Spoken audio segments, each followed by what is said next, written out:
नमस्कार, मैं doctor Manisha, chest specialist Faridabad Sarvodaya hospital से। आज आपसे डिस्कस करेंगे होम क्वारंटीन के बारे में और होम आइसोलेशन। अभी सबसे पहले ये समझना है कि होम आइसोलेशन या होम क्वारंटाइन क्यों है और क्या है। जैसे कि हम देख रहे हैं कि हम केसेस ऑफ कोरोना वायरस बहुत तेजी से बढ़ रहे हैं, तो उसमें से ये भी हमें एक एस्टिमेट है कि 80 to 85% पेशेंट्स ऐसे होते हैं जिनको बहुत ज़्यादा सिम्टम्स नहीं आते या माइल्ड सिम्टम्स आते हैं, जैसे गला खराब हुआ या लो ग्रेड फीवर आ गया और वो उसी सिम्टम्स के साथ सेटल हो जाते हैं। हार्डली 10 से 15% ऐसे हैं जिनको हॉस्पिटलाइजेशन की ज़रूरत पड़ती है। तो जो वो 80 to 85% पेशेंट्स हैं जिनको माइल्ड सिम्टम्स आते हैं या उनको प्री सिम्टोमेटिक स्टेज है, उनको हम घर पर रहने की सलाह देते हैं। घर पर रहने वाले टर्म को कोविड पॉजिटिव पेशेंट्स जो कंपैरेटिवली स्टेबल है और घर पे उनको डॉक्टर एडवाइस करता है, उसको होम क्वारंटीन कहते हैं। होम क्वारंटीन की ज़रूरत इसलिए है बिकॉज सबसे पहले अगर पेशेंट बाहर निकलेगा तो वो लोगों को इन्फेक्ट करेगा और इसीलिए उसको घर में अपने आप को आइसोलेट करने की ज़रूरत है। बट क्योंकि उसको सिम्टम्स बहुत ज़्यादा नहीं है, हेल्थ केयर की ज़रूरत बहुत ज़्यादा नहीं है, तो इस समय पे हेल्थ केयर को ओवरबर्डन करना अवॉइड करना चाहिए। इसीलिए हम पेशेंट को होम आइसोलेशन एडवाइस करते हैं। बट होम आइसोलेशन एडवाइस करने से पहले हमें कुछ बेसिक चीज़ों को समझना होता है, घर के स्ट्रक्चर को समझना होता है, पेशेंट के सर्कमस्टांसेस को समझ के ही उसको होम आइसोलेशन एडवाइस करते हैं। होम आइसोलेशन में हमें ये मेक श्योर करना है कि पेशेंट के पास एक वेल वेंटिलेटेड रूम हो और जिसके साथ एक अटैच्ड टॉयलेट बाथरूम हो, सो दैट अगर पेशेंट बाहर ज़्यादा नहीं घूमे, अपनी फैमिली में भी और लोगों को स्प्रेड नहीं करे, और उसका रूम वेल वेंटिलेटेड होना चाहिए ताकि उसमें एयर सर्कुलेशन अच्छे से होता रहे।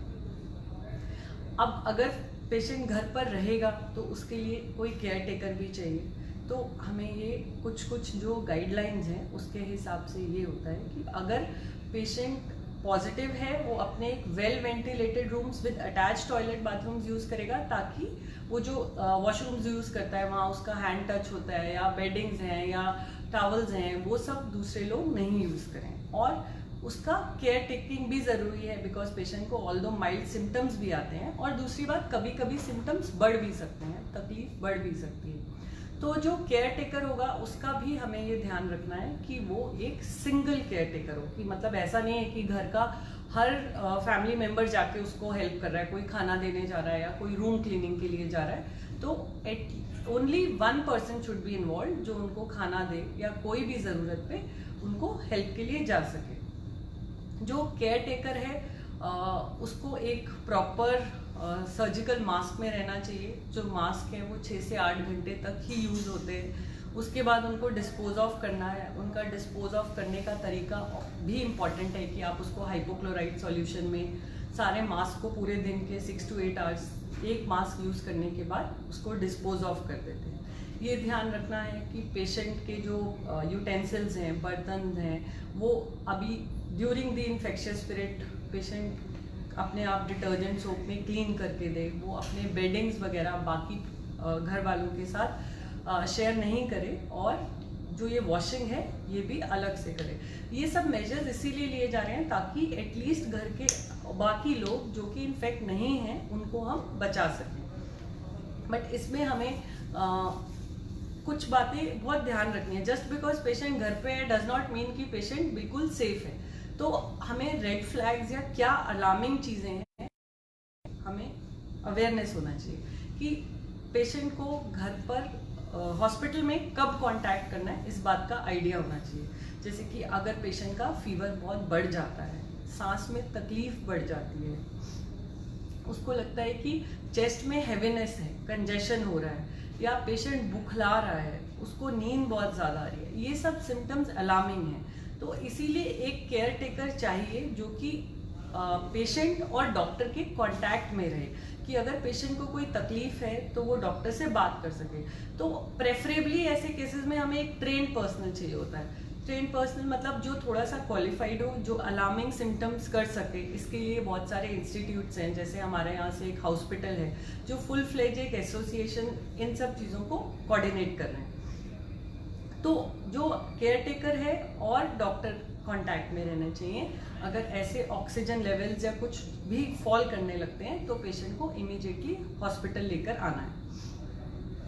अगर पेशेंट के अटेंडेंट्स और फैमिली बाकी सब भी इन्फेक्ट होती है तो उसमें क्या करना है, या कुछ लोग ऐसे हैं जो लिमिटेड स्पेस में रहते हैं, उनके पास बहुत सारे रूम्स नहीं हैं बट कंपैरेटिवली स्टेबल है, हॉस्पिटलाइजेशन की ज़रूरत नहीं है, तो अगर सिंगल रूम में रह रहे हैं तो ये ध्यान रखना है कि जो बेड्स हैं वो 1.5 to 2 मीटर के डिस्टेंस पे रहते हैं। अगर पेशेंट को जो केयर टेकर है, अगर पेशेंट को सिम्टम्स बहुत ज़्यादा नहीं है या उनका वायरल लोड बहुत ज़्यादा नहीं है, वायरल शेडिंग बहुत ज़्यादा नहीं है, तो ठीक है, वो उनको नॉर्मल मास्क और ग्लव्स के साथ फूड दे सकते हैं। लेकिन अगर ट्रेन पर्सनल्स आते हैं तो वो प्रॉपर पीपीईज में आते हैं, उनके पास प्रॉपर पल्स ऑक्सीमीटर्स हैं, टेम्परेचर चार्टिंग है, तो at the time of home quarantine patient को एक पूरा चार्ट मिलता है जिसमें वो 8 to 12 आवरली अपना टेम्परेचर, अपने वाइटल्स और पल्स ऑक्सीमीटर जो ऑक्सीजन लेवल्स देता है वो मोस्ट इम्पॉर्टेंट है। क्योंकि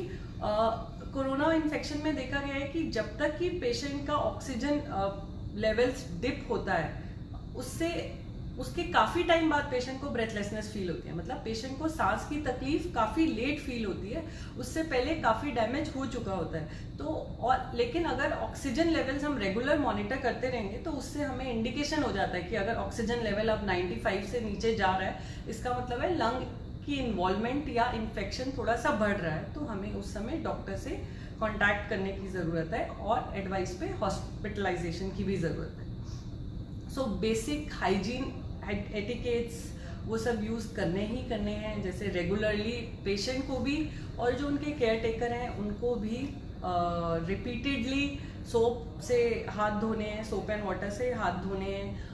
खांसते और छींकते समय ये ध्यान रखना है कि हाथ का नहीं कोनी का प्रयोग करें। प्लस अगर वो टिश्यू यूज़ कर रहे हैं तो वो डिस्पोजेबल टिश्यू होना चाहिए, एंड आफ्टर एवरी कॉफिंग और स्नीजिंग वो टिश्यू को एक क्लोज्ड बिन में अलग से डाल सकते हैं। इसमें क्योंकि पेशेंट को सिम्टम्स कम है बट डेफिनेटली उसकी बॉडी एक इन्फेक्शन से फाइट कर रही है, तो हमें पेशेंट के न्यूट्रिशन का, हाइड्रेशन का, कि पेशेंट को पूरी खुराक मिल रही है, पेशेंट को ज़्यादा लिक्विड डाइट पे, और जो भी एक मेडिसिन्स हैं वो प्रिस्क्राइब होनी चाहिए ICMR की गाइडलाइंस के हिसाब से और बाकी गाइडलाइंस के हिसाब से। जो भी मेडिसिन हैं, चाहे वो पेशेंट के लिए है चाहे वो उनके कॉन्टैक्ट्स के लिए हैं, वो रेगुलर मेडिसिन चाहिए होती हैं। अगर पेशेंट की तकलीफ बढ़ रही होती है तो हम कुछ ब्लड टेस्ट एडवाइस करते हैं, तो वो रूटीन फॉलोअप में पेशेंट को रहना होता है। तो होम क्वारंटीन डेफिनेटली डिफ़िकल्ट है, बट जस्ट कि हम हेल्थ केयर को बहुत ज़्यादा बर्डन ना करें, पेशेंट को हम घर पे सेफ हैंड्स में रखना ज़रूरी है। Proper coordination, proper guidelines and hygiene, like hygiene में मतलब जैसे कि इतना एज सिंपल एज दैट कि वो जिस रूम में रह रहा है उसको रोज आपको डिटर्जेंट और उससे मोपिंग करनी है। जो वॉशरूम्स हैं उनको आप हाइपोक्लोराइड से वॉश करेंगे, क्योंकि these are the sources of spread of infection. कि अगर किसी जो केयर टेकर भी है, अगर आपके यूटेंसिल्स वॉश नहीं है या आपका वॉशरूम में टच करता है तो वहाँ पे बहुत ज़्यादा स्प्रेड होता है, तो दूसरे को इन्फेक्शन होने के चांसेस हैं। सो होम आइसोलेशन में मोस्ट इम्पॉर्टेंट ये है कि आप घर में बहुत ज़्यादा ना घूमें फिरें। अगर आपको किसी मजबूरी में घूमना पड़ता है या किसी काम से रूम से बाहर भी जाना पड़ता है तो आप ऑल द टाइम अपना मास्क लगा के रखें, प्रॉपर हैंड वॉश करते रहें, और पब्लिक गैदरिंग या जहाँ पे फैमिली में सब लोग इकट्ठे बैठे हों वहाँ बिल्कुल मत बैठें। अगर किसी से कुछ बात करनी है या किसी से मिलना ज़रूरी है तो ये ध्यान रखें कि आपने भी मास्क पहना हुआ है, सामने वाले ने भी मास्क पहना हुआ है, और दोनों के बीच का डिस्टेंस 1.5 से 2 मीटर है। अगर हम इन सब बेसिक चीज़ों का ध्यान रखेंगे तो होम आइसोलेशन में हम काफ़ी हद तक चीज़ों को मैनेज कर सकते हैं। बट अभी आपको मैंने डिटेल में बताया, you have to be very cautious कि अलार्मिंग साइंस क्या है, रेड फ्लैग्स कब है, कब डॉक्टर के कांटेक्ट में आना है, और कौन कौन सी तकलीफ़ें हैं जो बीमारी के बढ़ने का संकेत देती हैं। तो इन सब चीज़ों को, सपोज जब हमारे पास कोई पेशेंट आता है और हम उनको होम क्वारंटाइन करते हैं तो हम एक प्रॉपर प्रिंटेड कंसेंट फॉर्म लेते हैं कि पेशेंट विलिंग है कि मैं होम क्वारंटाइन के लिए रेडी हूँ, मुझे इंस्ट्रक्शंस दी गई हैं और मैं कंसेंट देता हूँ कि मैं उन इंस्ट्रक्शंस को फॉलो करूँगा। तो उन सब पेपर वर्क के साथ प्लस पेशेंट को पूरा एजुकेट करने का, फैमिली की केयर टेकर को एजुकेट करने के साथ हम होम क्वारंटाइन पेशेंट को एडवाइस कर सकते हैं। धन्यवाद।